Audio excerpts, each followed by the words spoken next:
Let's go ahead and get started. So, happy Wednesday, everybody. My name is Tracy Carter. I am the Dean of Community and Wellness, and we realize how busy your days are, and we're so happy that you took some time out of your evening to join us. I'm really excited to bring you part two in our three-part series. And as I said on our first ParentNet event, we are clear in our commitment to challenge, cherish, and know our students. We care about the whole child. As our mission statement says, we challenge motivated students to develop their full potential. Students are motivated in a different way. Today, we focus on the cherished component of our Parent Ed series. I am very excited about our guests that have joined us tonight to be on the panel. We have Sherry Brown, who is our Dean of Students and an English teacher. We have Paul Kim, who is the Equity Task Force Interim Chair, and he's also a humanities teacher. We have Troy Eason, Dean of Students and Math teacher, and Father Nate Bostaine, our head chaplain. And I said this morning, at lunchtime when we did it, I've always pretended that I wanted to have another career and be Oprah. So tonight I get to pretend and ask questions of our panel, which is going to be a lot of fun. It's just a casual conversation. If you have questions that you want to ask, you can put them in the chat box. If you don't know where the chat box is, if you just hover over at the very bottom of your screen, you'll see the chat. And you can put that in there. It will go only to me this evening. So if y'all are ready, let's get started. Sherry, I'm going to start with you. Something that I know about you is your passion in developing student leaders. One of the first areas that was clear to you that needed revamping was student government. Can you tell us a little bit about how that process went? Sure. So last fall, and when I took on the role of Dean of Students for the upper school, it seemed pretty clear to me that our student government structure had been kind of stagnated and was ineffective. And so I was tempted to just redo it and say, hey, students, here's the new structure. This is what we're changing. But that might have been the easy approach, but it wouldn't have been very student-centered. So I sort of backed up and gathered together student voice through advisory meetings. We did online surveys. I invited students to stop by my office and just chat with me. And through all of those different ways of hearing from students, what I was hearing a lot were students saying, why are you even asking us this? Nothing's going to change, which was really disheartening, but also sort of drove home to me that this was an opportunity. And in fact, not just an opportunity, but more of a mandate, right? That we needed to do something to elevate student voice in sort of a formal way. So the students that were interested, I asked them to join an ad hoc committee. We had students from grades 9 through 12, and we talked about how we could improve the way students are involved as leaders on campus. And we looked at the information from what feedback we'd gotten from the student body, as well as what other schools were doing. And then the students invited faculty members to join the committee as well. And so at the end of the day, we ended up restructuring our entire student government. We now have a student parliament, which is made up of juniors and seniors that are elected by the entire upper school.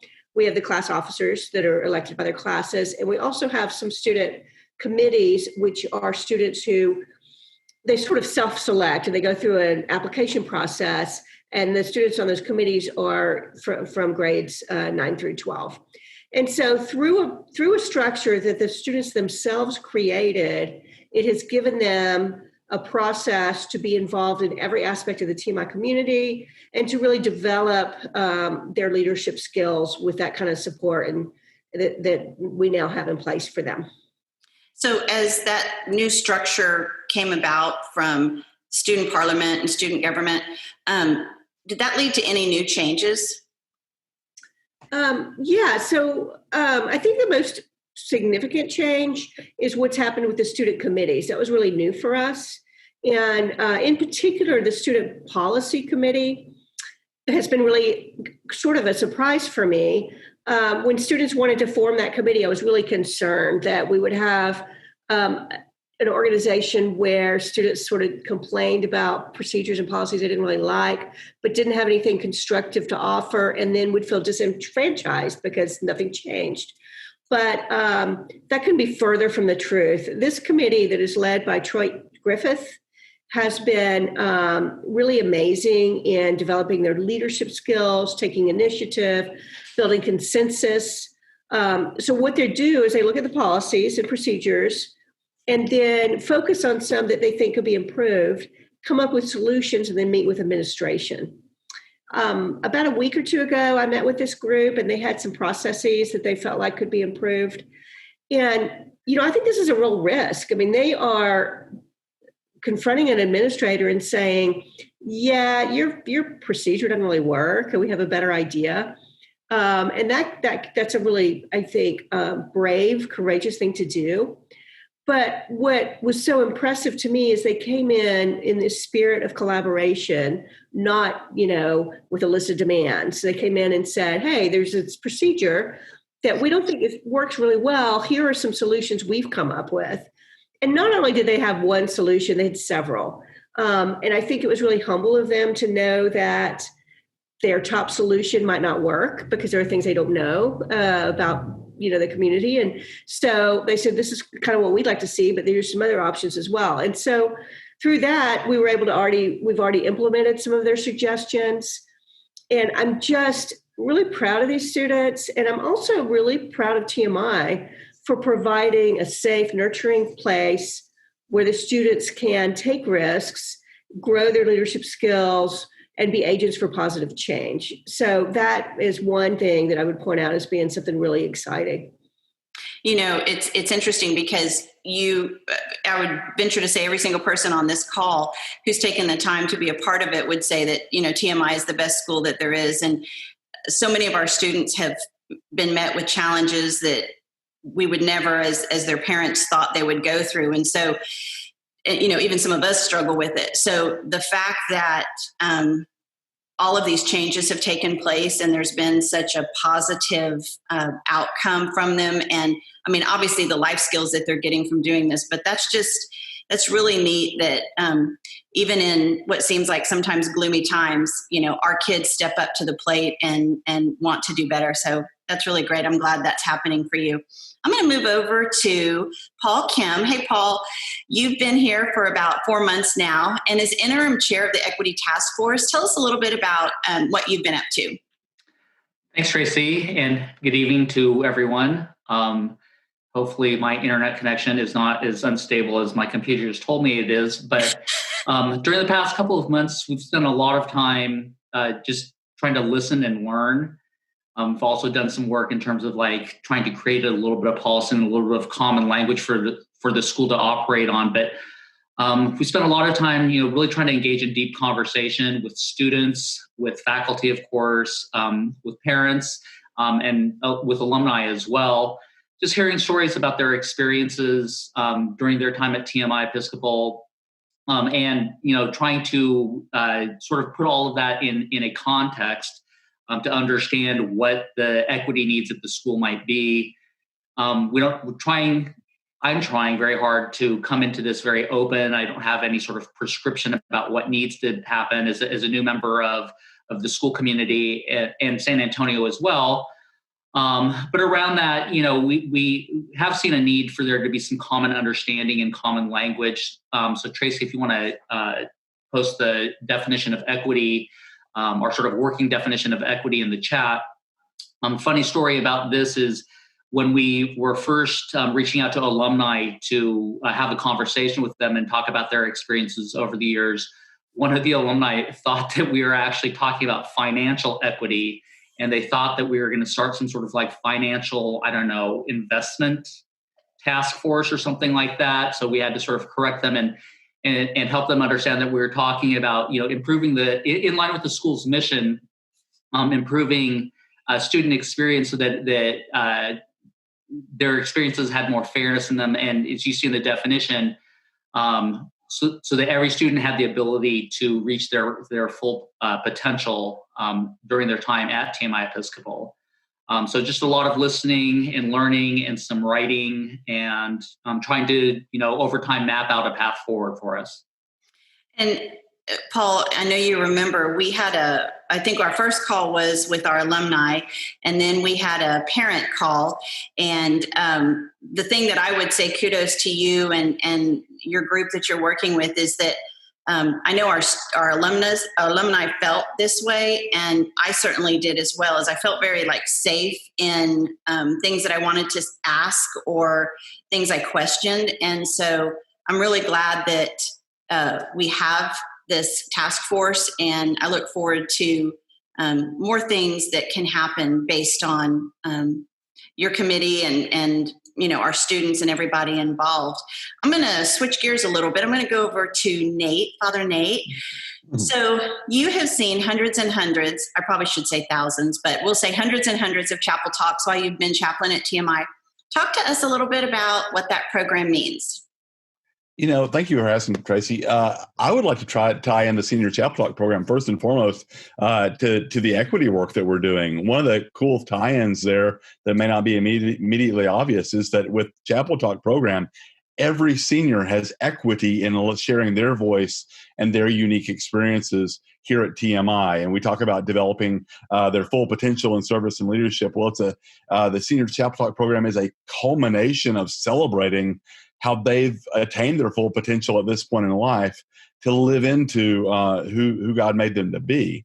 It's really the culmination of their TMI experience. It's something that they get to invite their parents, their aunts, their uncles, their grandparents to come to and hear them give this talk. It's a celebration of who that student is becoming and where they're at this point in their life. And it gives each and every one of our seniors an opportunity to really feel seen and feel heard and feel cherished by our entire TMI community.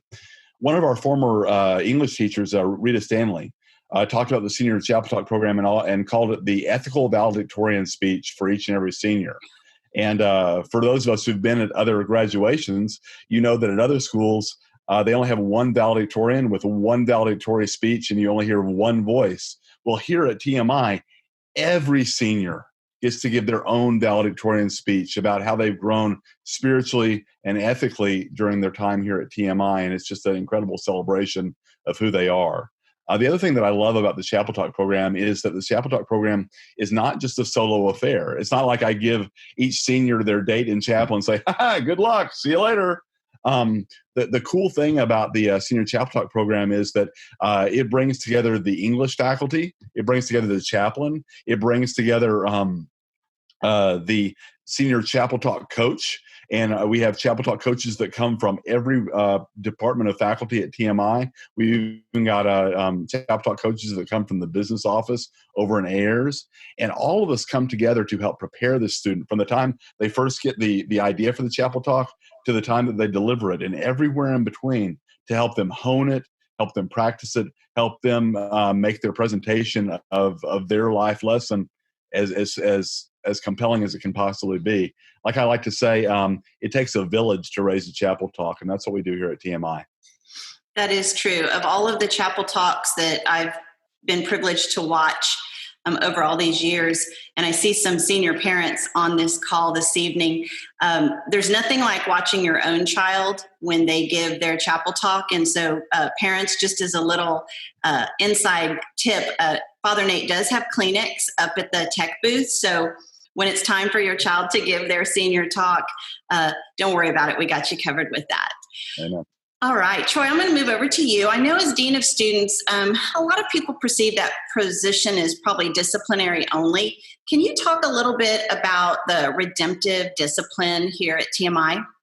Yeah, absolutely. And, before I say that, I will say that both Haley and Jacob's chapel talks were phenomenal, and they were excellent. So great job, Mom. But yeah, it's a very common misconception that, the Dean of Students is the, he's the one with the ruler, with the paddle, right? On occasion, yes, we have to do that. But, you have to understand, at least in the middle school, you've got kids who come in who are, 11, sometimes even 10. And then by the time they graduate 8th grade, they're 14. And when you're 10 and 11, you're still a little kid. And when you're 13, 14, you're now a young adult. And so those waters that these kids have to navigate in middle school are just, they're choppy, they're tumultuous, they're stormy. And that's really my job, is to help them navigate that. They're going to make mistakes. It's part of growing up. But I'm not there to point the finger and say, you screwed up, you owe me 10 detentions. I'm me, along with all the faculty, all the staff, we're the safety net. We're the ones that reach our hand down and pick them back up when they make a mistake. And the whole thing is, we want them to be, when they're giving their senior chapel talk, and I'll be honest, some of my favorite ones have been from kids who had a rough go in middle school. But we want them to learn from their mistakes. There's no stopping making mistakes, but if you learn from it and you move forward in a positive direction, that's the goal. And, I think anytime that I have to have a hard conversation with a kid, I treat them as I would my own. And I talk to them the same way I would talk to my own boys. Just really trying to get them to understand the why and the how and the, all that stuff. And I apologize if you can hear my tiny one in the background, but, if they can learn from it and go back and reflect, and it just makes them grow so much. And, everybody is going to screw up, like I said, and we're there to catch them. And that's kind of what being the dean of students is picking them up when they fall and making them be the best version of themselves. Well, you're a great dean of students, and it's when you know better, you do better. And I think that holds true in what you and Sherry both do. And also, and some of you might remember this from our first component when we did for Parent Ed on Challenged, is Justin Kucherowski said, it's okay to fail forward. And that has just really stuck with me. And Troy, that speaks to what you're doing in your position as well. Tell me a little bit about honor code in the middle school. How do you handle the honor code in middle school? Okay, well, up to a couple of years ago, we had a middle school honor council that functioned much in the same way as it does in the high school. There was a panel of 5 kids who were nominated by teachers and then voted on by their peers, who would hear alleged violations to the honor code. And when we got to thinking, and looking through the eyes, or at least trying to look through the eyes of a 11, 12, 13, 14-year-old kid, if you're on the honor council, that puts a ton of pressure on you to have to sit there and have people who might be your friend come and sit and tell you that they cheated on a test or that they plagiarized a paper. And so a couple of years ago, we actually did away with the middle school honor council. And now it's a completely teacher-driven thing, where if a teacher suspects something happened, they'll confront the student. And it really has built a lot of trust and relationships between the students and the kids. I'll throw out an example. I think it was last year. We had a young man who just totally plagiarized. I mean, straight up copy pasted off of Google, Wikipedia, something. And, the teacher called him out on it. And, through that relationship that they had going into it, the teacher comes to find out that there's a lot going on in this kid's life that is making him super stressed, not being able to get all his work done on time. Things maybe be a little bit rough at home, but that conversation that student was able to have and had the trust in his teacher to say, hey, I did this is why, and I'm sorry. Right. And my point of view is that the way we do it now is not only does it help the kids build their own accountability, but it also teaches them how to be their own advocate, which is a really tough thing to do sometimes. A lot of these kids, when something happens to them, they look for somebody else to stand up for them, but it teaches them to do it themselves. And I think that that's a wonderful thing. And the way it's been rolling the last couple of years has been absolutely phenomenal. The teachers have bought in, the kids buy in, and it's been truly amazing to see. So when you talk about building relationships with teachers, I mean, that was a great example, but how are you encouraging or helping kids to build those relationships? Oh, just to be open, and I think that the teachers really do a phenomenal job. And we're so blessed to have the people that we have teaching at TMI. And, from day one, they say, my door is open and come see me. And these kids buy in, the teachers get to know them on a personal level. And when you get to know these kids and you build that relationship and you have those conversations, it not only does it build that trust, but it also just fosters a sense of community, and it makes them know that they have a lot of people here who love them and who care and will do anything for them. Yeah, that's so great. And I love the relationships that you've built with your middle school kids. And I think just like you said, when kids have someone that's in their corner, regardless of if they fail or regardless of if they make a mistake, it's very, very powerful. Thank you for that. Sherry, I'm going to come to you next. So we started at TMI the same year. Your husband is an alumnus and your children attended TMI. You continue to teach AP Lit and serve as Dean of Students for the upper school. So what do you love most about the work that you do as Dean? So, that's a really good question. When I was first approached about taking on this Dean role, I was really hesitant, partly because I love teaching and I didn't want to give that up. And luckily I am still able to teach a class, but as I thought through it, I thought about the things that I love about teaching, I can even do more of in my role as Dean. I am able to focus on developing relationships with a large variety of students at TMI, not just my small group of AP students. And I also feel like I can be instrumental in really helping to provide a foundation of a supportive, nurturing community for all students. As we talked earlier, I love working with the leaders, with the kids who take on leadership roles. But I also really treasure the students who aren't the ones to raise their hand when a traditional leadership role becomes available. I think each of our students has something unique to offer. They all have a very unique way of looking at the world and of fitting into the world. And they all belong to this community, and this community belongs to them. And they deserve to be embraced for their uniqueness. So through my work as Dean, every day I have one-on-one meetings with students, with a wide variety of students. Sometimes students will come to me because they want to do something on campus and they're really not sure how to make that happen. And I can sort of facilitate that for them. Sometimes I have students come with a dilemma, or they come because they're in trouble reluctantly and they have to meet with me. And those are some of the relationships I treasure the most because I really get to know those students. I let them speak and have a voice, talk about what happened, why, and help guide them. And sometimes also hold them accountable, right, with consequences, because we do want to also, as they get older in upper school, hold them accountable for what they do and understand that everything they do has consequences that are wider than they think. And so I love nurturing those relationships and getting to know the kids as they grow and become more intentional and thoughtful. Sometimes students just come, I can hold space for a student just to be in my office and kind of work through stuff. So basically, this is like the best job because my job as Dean is to put students at the center of everything that happens, to meet them where they are, wherever that may be, and just to love them. I mean, it's like the best job.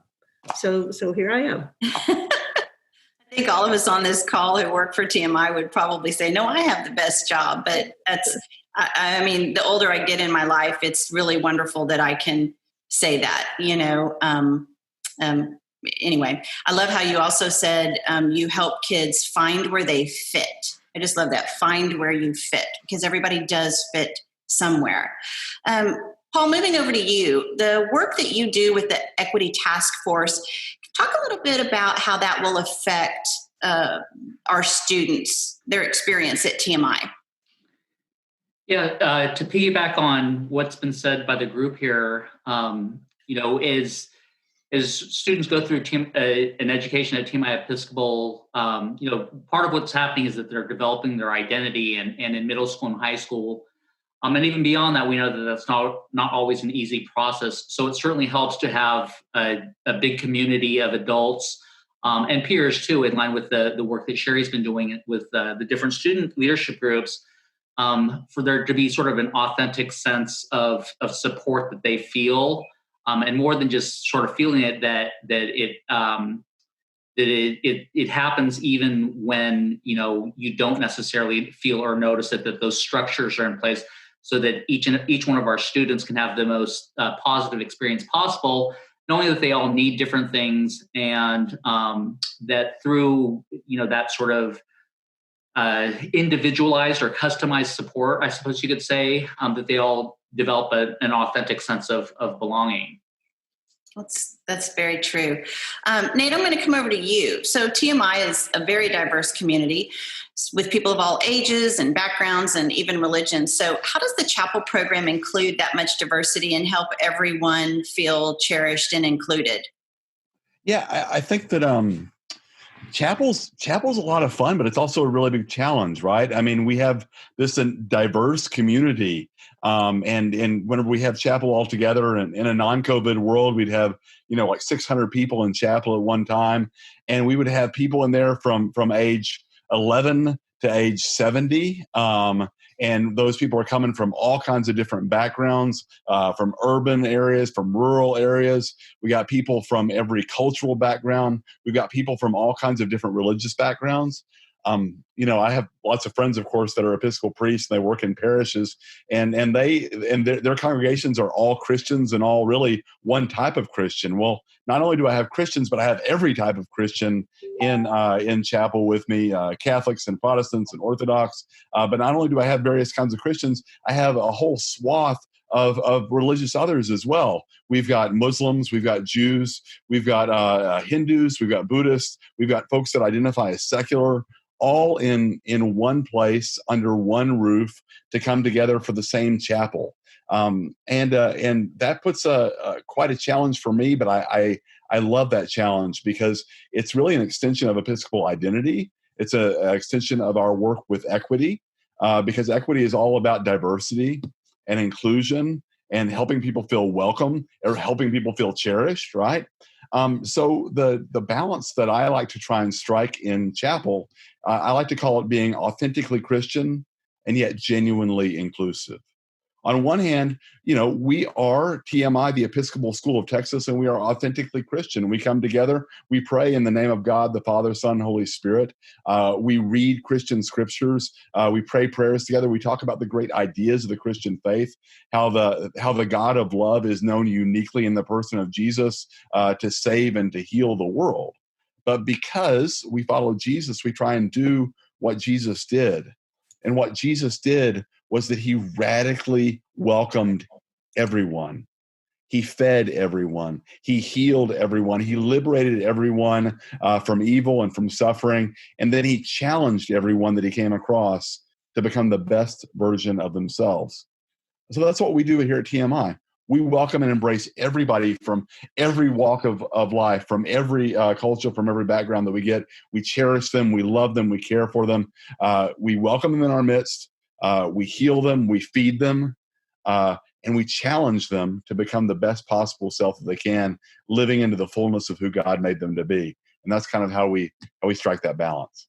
Something that I think about since you've been at TMI that I've been able to witness is the inclusion of middle school students coming and talking They've made announcements for a while, but you have really brought them in to come up and read some of the scriptures.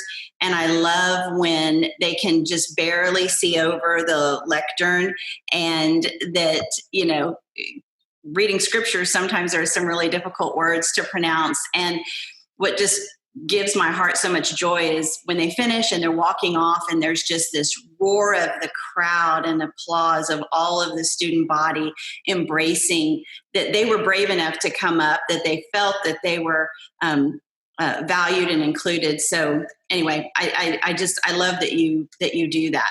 So we'll switch gears here and talk a little sports. Oh, I got y'all's attention. No, I'm just kidding. I'm going to go to you, Troy. So you've been a coach for a long time. So what are what is kind of the same and what is different about how you approach developing young people? That's a pretty good one, Tracy. Well, one thing that's different is it's a lot easier to yell at a kid on a baseball field than in a math classroom. The thing that's the most same, I think, is that whether it's in the classroom, whether it's as a dean of students or a coach, is you're trying to get from point A to point B with these kids, right? If it's baseball, you're trying to teach them a skill, they practice and they get better. They go back, they fail a couple times, they get better. Same thing with math. Same thing with decision making.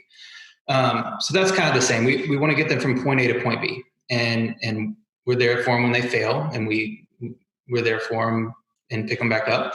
One thing that's different that probably makes me the most passionate about coaching is that I have about probably 50-ish kids in my math classes right now, and I'll be honest, not all of them want to do math every day.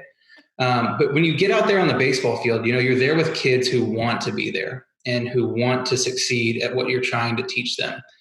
And that makes it more fun. It gives me more drive to help them succeed. It gives me, more energy to put into practice and stuff like that.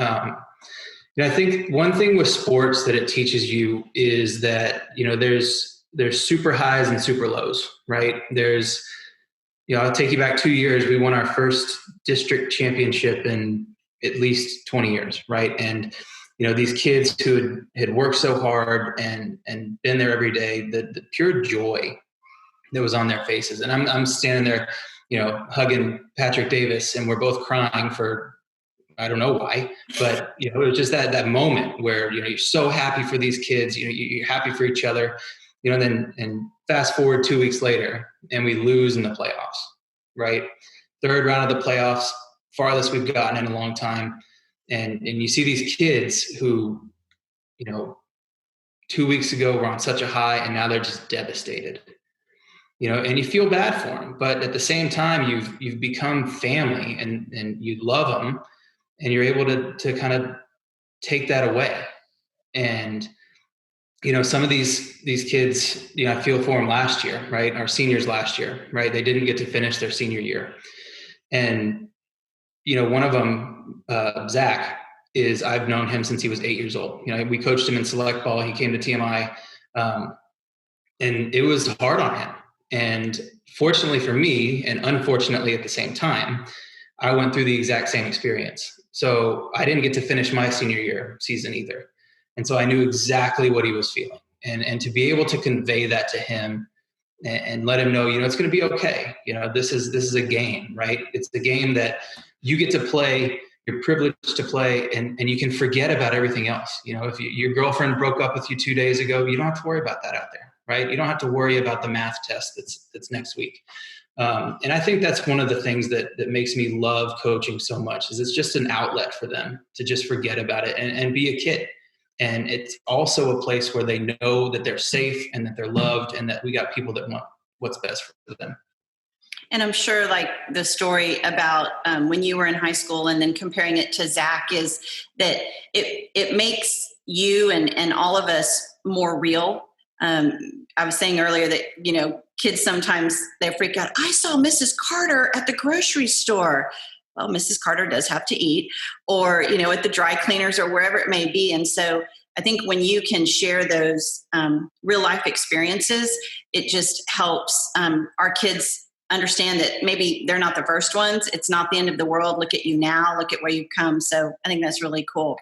Paul, I'm going to come over to you, and I wanted to ask you a question about, from your perspective, what do you think some of the biggest equity issues at TMI are? So to piggyback on something that Troy said, when you're doing pretty well, sometimes it's hard to get to the next level. And as Father Nate said, we have a very, very diverse school community. If you track it against national demographics at independent schools, we're actually a more diverse school than most of the schools that are out there. And from what I can tell so far, there is a pretty strong sense of community. But to get to the sort of next level so that all of our students are able to feel, like I said before, a stronger sense of belonging and to really reach their potential. Figuring out what that takes can be a little bit difficult. And of course, what I've also learned in 30 years of being a classroom teacher is, and I think that this is probably even more complex today than it was in the past, but like young people live very rich inner lives. And in order for us to be able to sort of address their socio-emotional needs in terms of really being able to help them reach their potential is a complicated thing that has individual context. So, getting the whole community sort of on the same page to pay attention to students in that deeper kind of way in our busy lives, and especially in this COVID era, is a task in and of itself. So I would say that is one of the larger challenges that we have is to learn how to pay deeper attention to what's going on with our students. How many years did you say you'd been teaching? 30 years. Almost all at independent schools like TMI Episcopal. You don't even look 30. So I need your vitamins, or I need to be eating what you're eating, because that's working for you for sure. Let me ask you, you said something about socio-emotional. What do you mean by that? There's so much that goes on inside of young people, inside all of us, but young people as they're figuring out their identities. And sometimes it doesn't appear on the surface of what they're doing, right? Students that are doing really well academically inside could be struggling, or students that appear on the outside to be very disengaged can actually be engaged in a specific kind of way. And if we can pay attention to that and draw that out of the young person, then we have a better chance of helping them, get beyond the stereotypes that either they may be putting on themselves or that other people might be putting on them. I have a few stories about kids who, just their heads down in class every day and they don't appear engaged on the surface. But that if you can present material to them the right way, like you catch their attention, right? So you catch them out of the corner of your eye, that they're glancing up and their posture changes a little bit, and you can tell that they're interested. And then just to use that as a moment to continue to sort of build, Troy was talking about this earlier, and Sherry as well, but to build that rapport with the student. And on top of that, then you can help them develop their potential as a learner and in other areas as well. Yeah, I think that's why teaching is so gratifying is, sometimes we think we don't necessarily reach those kids, but we do in more ways than we probably even realize. So thank you. Just to add to that, in this era, it's that email that you get 10 years after the fact from the kid who you can hardly remember them. And you're like, oh, I remember this name. And they're like, dear Mr. or Mrs. So-and-so, you may not know this, but you had such a big impact on my life, and thank you. And it's so gratifying to get that, but it's also 10 years after the fact. Patience is a virtue, I think. Nate, I'm going to come to you now for our last question. As chaplain of TMI, you've seen hundreds of students grow from little sixth graders to seniors and that are ready to take on the world. So while I know spiritual and moral growth is different from everyone, there's some common themes still, so that you see in our students. What are some of those common themes that you see in students as they grow? So one of the great pleasures of my ministry is being able to see kids as they come in at 11 years old and grow up and to becoming young adults at 18 and giving their chapel talk, right? And then they graduate, they walk that stage. And I've been here long enough now that I've seen some of those kids go on and do great in college and get out of college and get that first big job after college and find that person they want to spend the rest of their life with and even have some kids now. And it's awesome and awe-inspiring to see that spiritual and that ethical growth over time. One of the things that Paul said that really resonates with my experience is talking about the inner lives of kids as they develop that sense of self and that identity that helps them orient themselves to who they really have been made to be and who they're becoming. And two of the things that I use chapel and use my role as a religion teacher to do is to help our students with their spiritual growth and with their ethical growth. And a lot of people think that those are the kind of the same thing, but they're a little bit different for me. So what I see in students is on one hand, spiritual growth. And spirituality for me is answering the why question. Why do I exist? Why am I here? What is my purpose in life? And spiritual growth is about grasping that big vision, that map of who I am and where I'm going. Ethical growth, on the other hand, is about developing the moral compass to follow that map, to know when to turn left, to turn right, to go straight.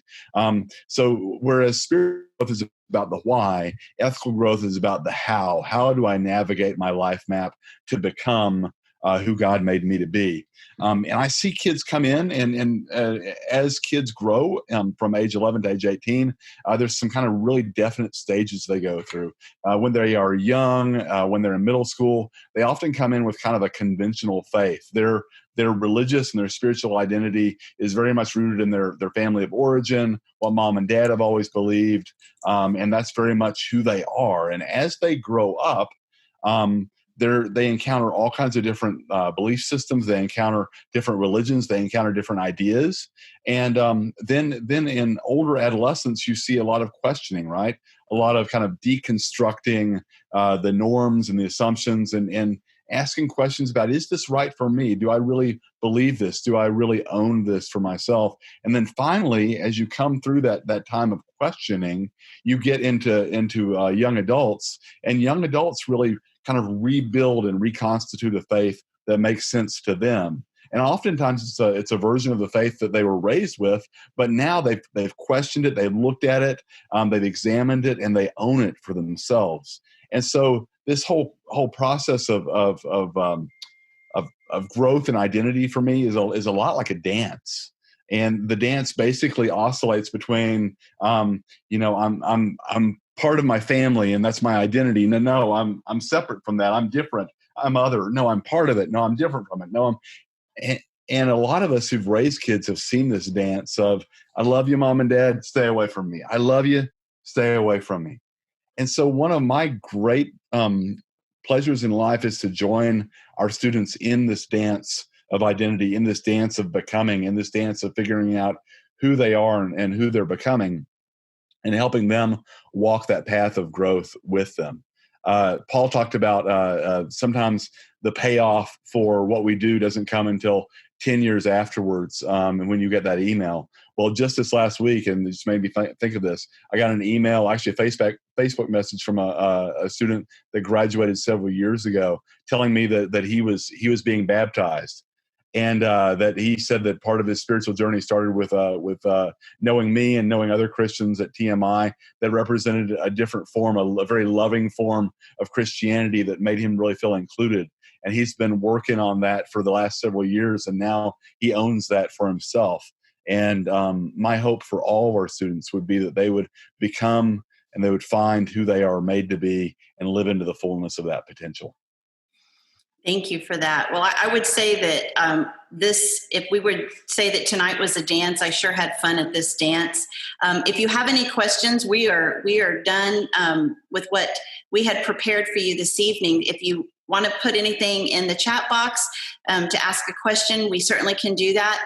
I hope you've seen tonight how, we all have our ideas of what cherish means. What's the definition? What is it to us? And you see through everything that my guest said tonight is it takes on all different forms. And so it could be in the chapel. It could be finding where you fit in. It could be on the athletic fields, the classroom, within the core and their leadership component. So Cherished has many different versions, but it goes across all of the facets within our community. So I think that is a pretty cool thing that sets TMI apart from other schools.